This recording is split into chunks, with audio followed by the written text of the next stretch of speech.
When it became clear there were no weapons of mass destruction, a rift split the White House and CIA. A former ambassador named Joe Wilson wrote an article debunking the uranium claim that had slipped into the State of the Union address.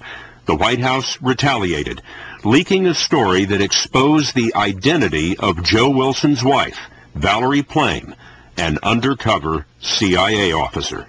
She's one of my officers. That's wrong. Big time wrong. You don't get to do that.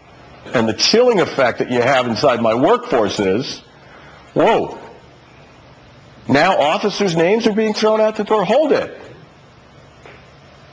Not right. How much damage did that do? That's not the point.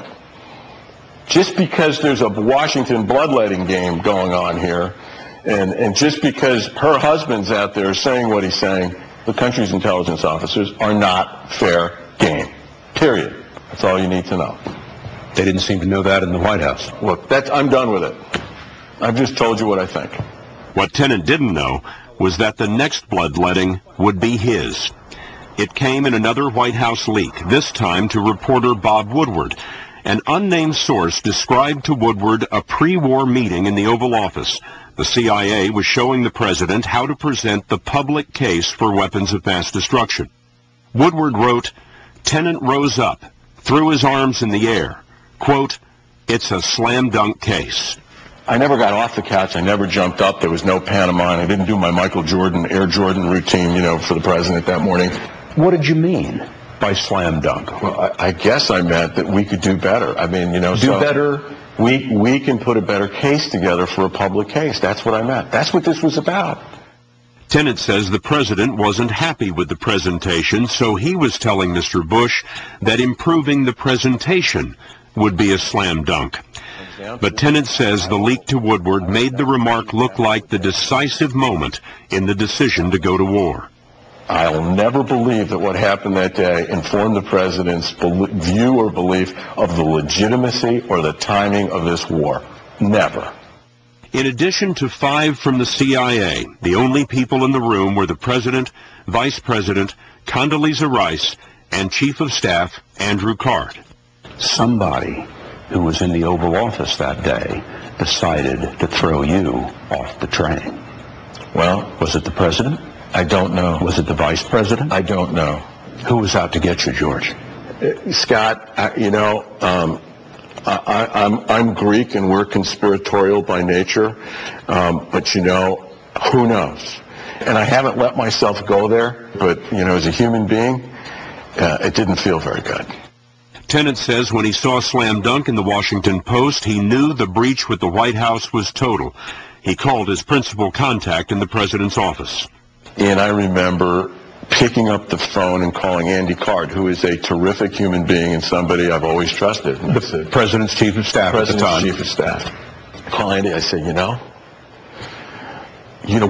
I believed that he had weapons of mass destruction. And now what's happened here is you've gone out and made me look stupid. It's the most despicable thing I've ever heard in my life. Men of honor don't do this. Men of honor don't do this. You don't throw people overboard. You don't do this. You don't call somebody in. You work your heart out. You show up every day. You're going to throw somebody overboard just because it's a deflection? Is that honorable? It's not honorable to me. At the end of the day, the only thing you have is trust and honor in this world. That's all you have. All you have is your reputation built on trust and your personal honor. And when you don't have that anymore, well, there you go. Trust was broken. Between you and the White House. You bet. You bet. Still, the president awarded Tennant the nation's highest honor for a civilian, the Medal of Freedom. I wonder whether you were conflicted about accepting it. Well, there was conflict. At Georgetown, he told us he accepted the medal because the citation was for the CIA's work in Afghanistan, not for Iraq.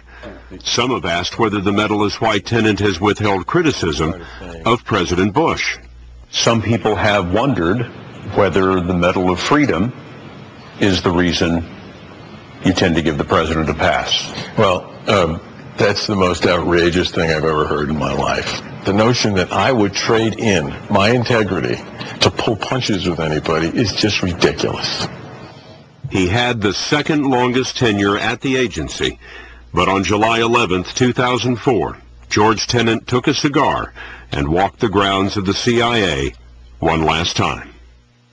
You know that there are people watching this interview, and they're going to say to themselves, that's the guy that missed 9/11.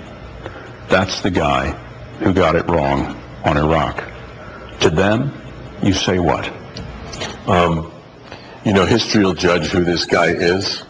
All I would say to them is I'm also the guy that was privileged to lead men and women that saved thousands of lives. I'm also the guy that was privileged to lead men and women who get up every day to try and keep them safe. I'm also the guy that knows that my report card is a heck of a lot better than the bad things, and there are a lot of good things. And I would hope that the American people believe that here's a guy who tried to serve his country as best as he knew how, is an honest man, and led his people as well as he possibly could. And the rest is for other people to judge.